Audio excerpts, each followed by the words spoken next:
This week on the Racer X Show, it was the 4th of July holiday weekend, but some racing was going on, like Pro Motocross from RedBud, where those leading the way proved why. And AMA Pro Flat Track, the drama of the hard-packed clay of the always entertaining and slippery Hagerstown, Maryland. We also have highlights from the Pro Superbike class of the Superbike Shootout. It may have looked like a cakewalk to the crown, but when championships are on the line, anything can happen. All that and more right now.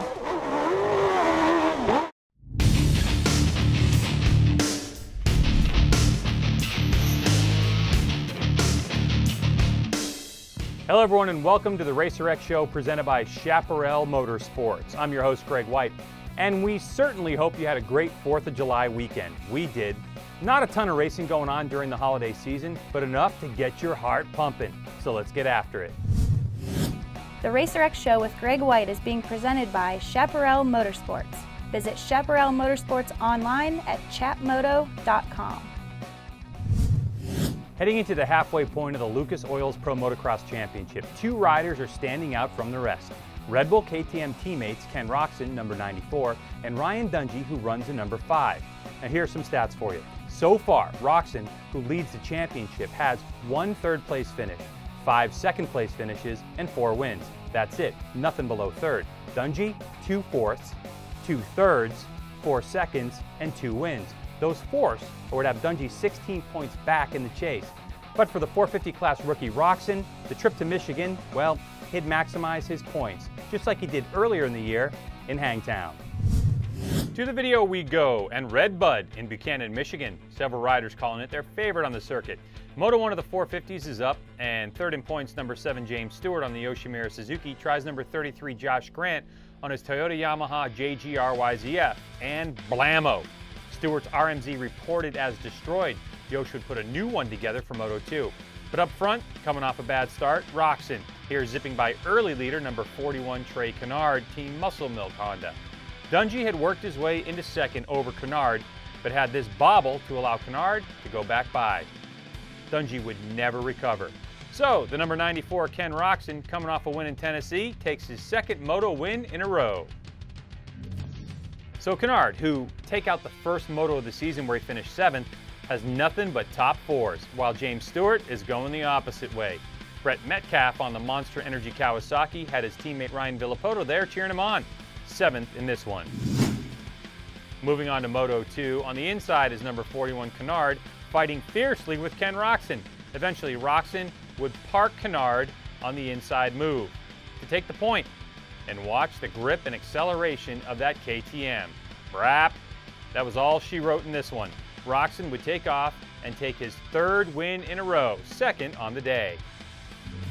Kennard would eventually fade back to 4th, but GEICO Honda's Eli Tomac with his 3rd podium in only 4 races back, and his 450 outdoor debut. Dungey would end the day 3-3. Check out 10th place, number 80 Frederick Noren. The Swede filling in for the injured Justin Barsha on the Team Honda Muscle Milk machine, his first top 10 of the season. So many good stories, including, in his own words, Ken Roczen's. Well, you know, I like the track out here. It's gnarly and it really makes a difference. So, grabbed a good start. I think a whole shot about let Trey by. I think otherwise it could have been much easier, but happy with my performance. So awesome when you don't get tired, you know, and then the racing is fun. And man, the fans were awesome out here. And want to give a shout out to Keith, my practice mechanic back home, for keeping the track on point, putting in all the hard work, and everybody around me was just awesome. Roczen with max points, Tomac, Dungey, and Kennard all walked away with the same 40. Discount Tire 22 Motorsports Chad Reed, who's 4th on the all-time Pro Moto 450 class podium list with 45, still in search of his first this year, 8 and 7 at RedBud.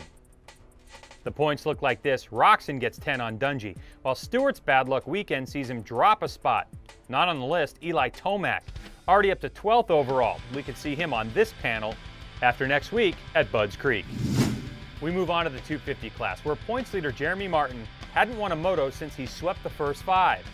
But when this one started, eyes were focused on the roller coaster that is Christophe Pourcel, the Frenchman on the number 377 Valley Motorsports Yamaha, having an up and down season at best.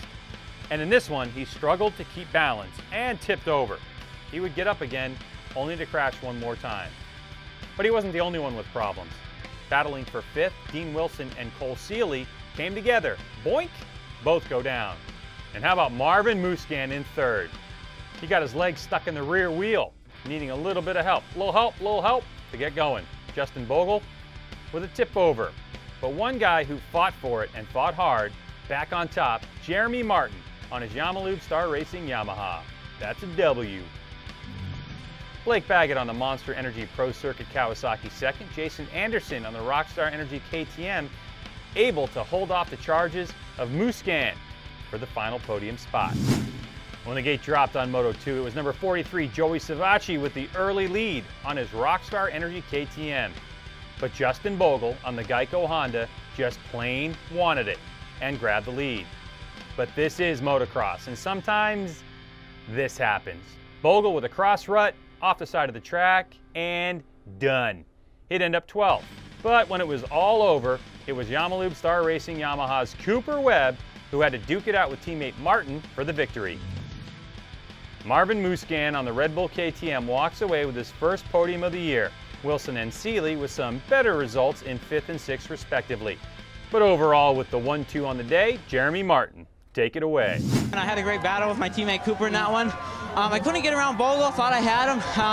Came back in on me and almost took me out quite a few times, and he finally went down. And you know, I got him behind Cooper, and I just paced myself, and I put in a pusher the last couple laps and was able to get up on him, but not make something happen. So it was a good day for the team, though.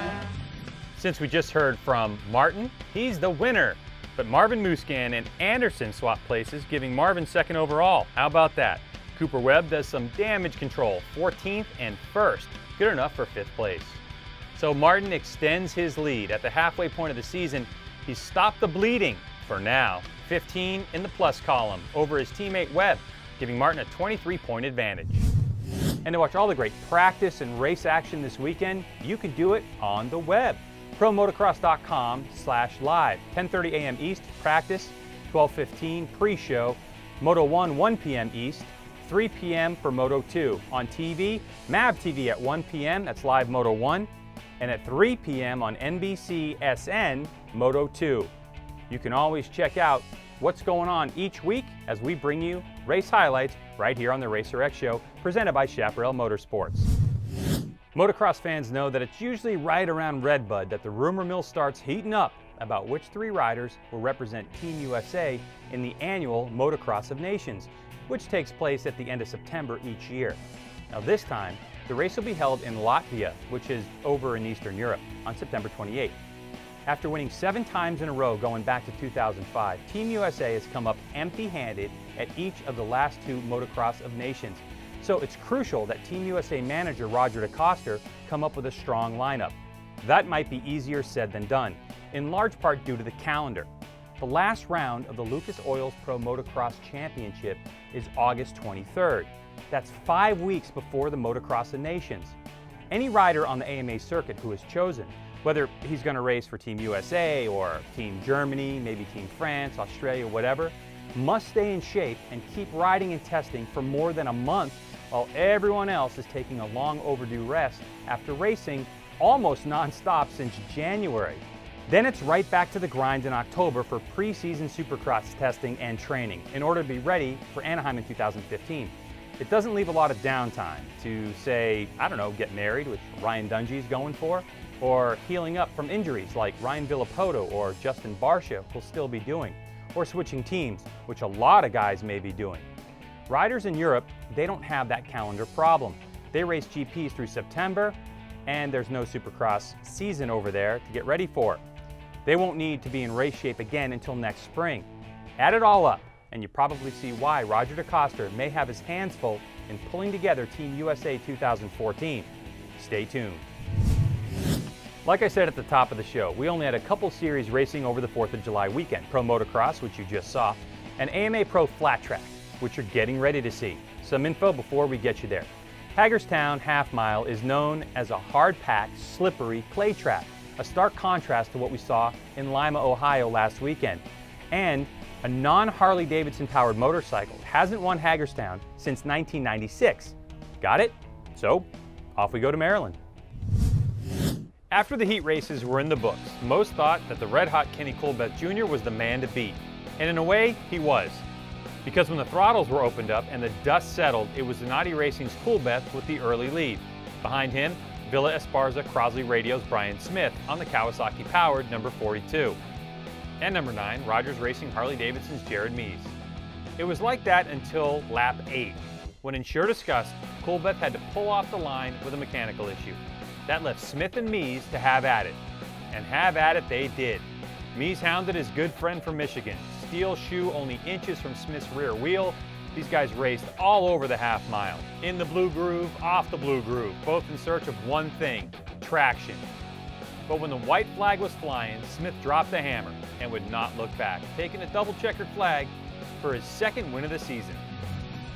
Number 55, Jake Shoemaker on the Montgomeryville Cycle Center Kawasaki from Pennsylvania, having a great run at it in 3rd place.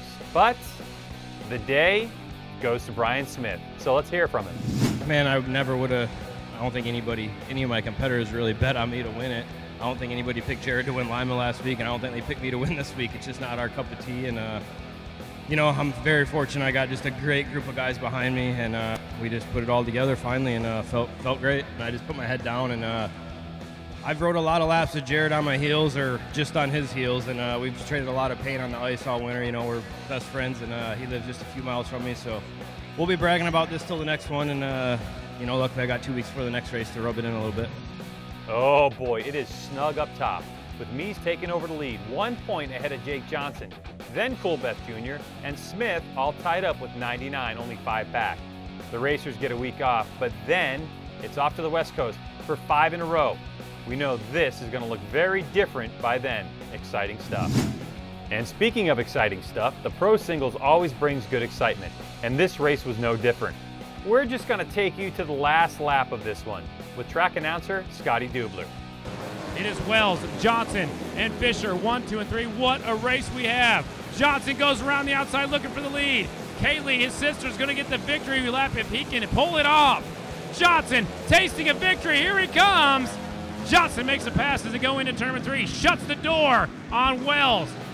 Fisher goes high. He's out of it. Here he comes. Last lap pass, ladies and gentlemen. 3 wins in a row for Kyle Johnson.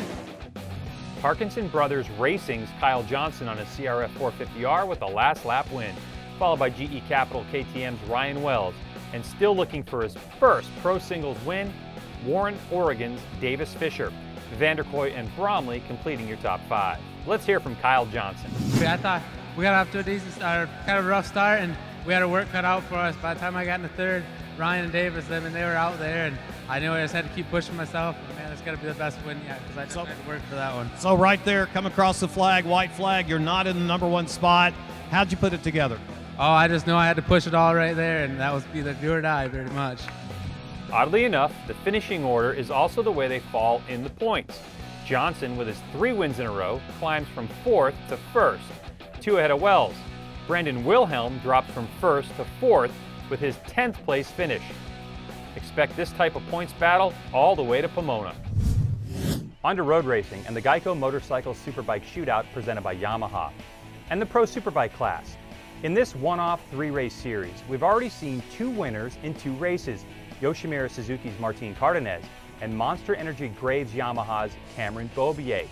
But for the final round at Miller Motorsports Park, with round 2 of the AMA Pro Superbike season just 6 days away in Wisconsin, Yoshimura decided to stay home. So it looked like Beaubier would win the championship over teammate Hayes.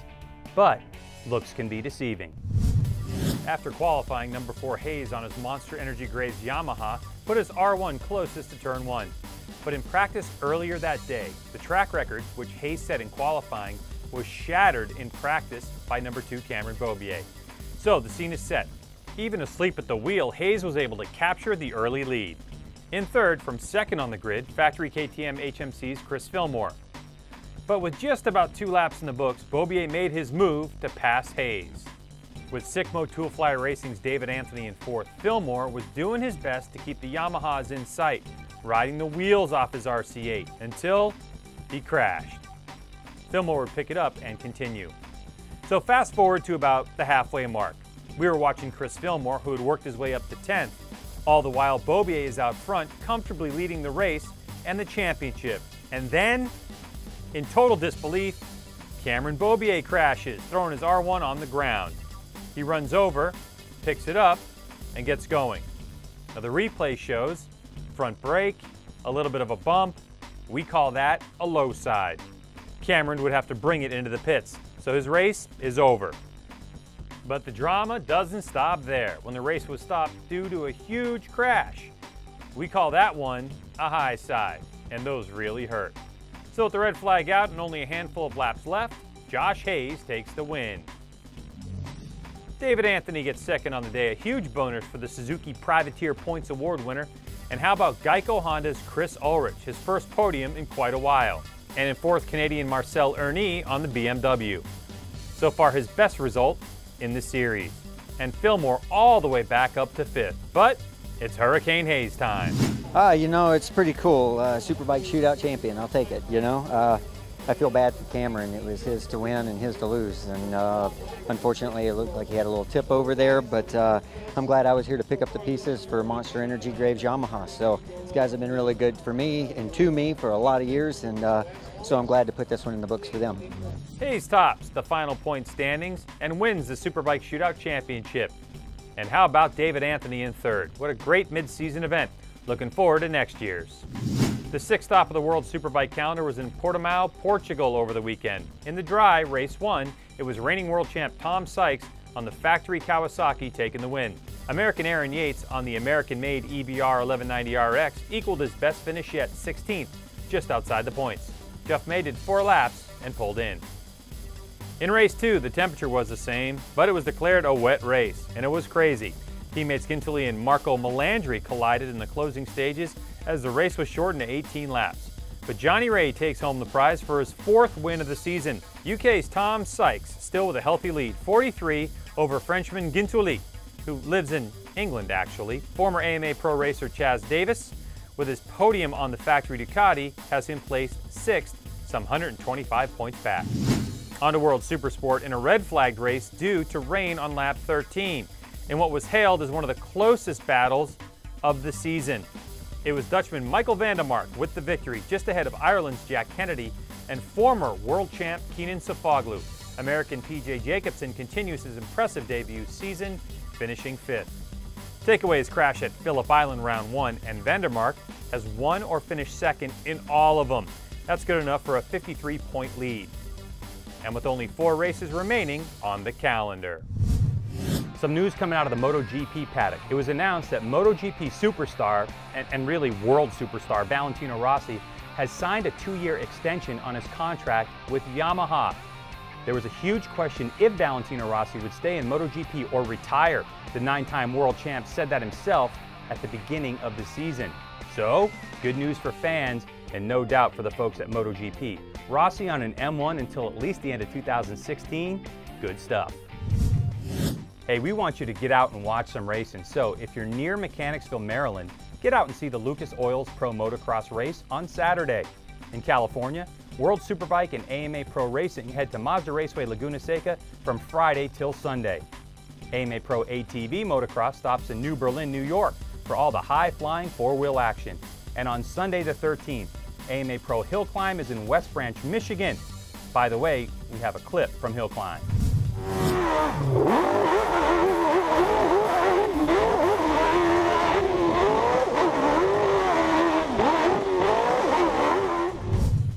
All right, we're wrapping things up right now. Hey, I wanted to mention, how about that old Mike Bell helmet? Pretty cool, huh? Motocross the Nation's hat. That's what we do here at the Racer X Show. If you want to get in touch with us, shoot us an email, or you can shoot me an email, greg@racertv.com. If you want us to put on some of your local races on the event calendar or whatever, it's greg@racertv.com. And hey, if you're a motorcycle racer or a fan and you want to stop by the Racer X Show on Tuesday, let us know. You can come check us out. We're in Morgantown, West Virginia, 80 miles south of Pittsburgh, just off the I-79. Why not? Come in, take a picture, do whatever you want. Well, that's it for now. We hope you enjoyed it. We sure did. Check us out on all of our social media links. Like us, follow us, do all that stuff. And you can follow me personally on Twitter. It's @GregWhite. For the fine crew here at the Racer X Show, presented by Chaparral Motorsports and Racer TV, I'm Greg White. Remember, we are all racing all the time. Bye-bye.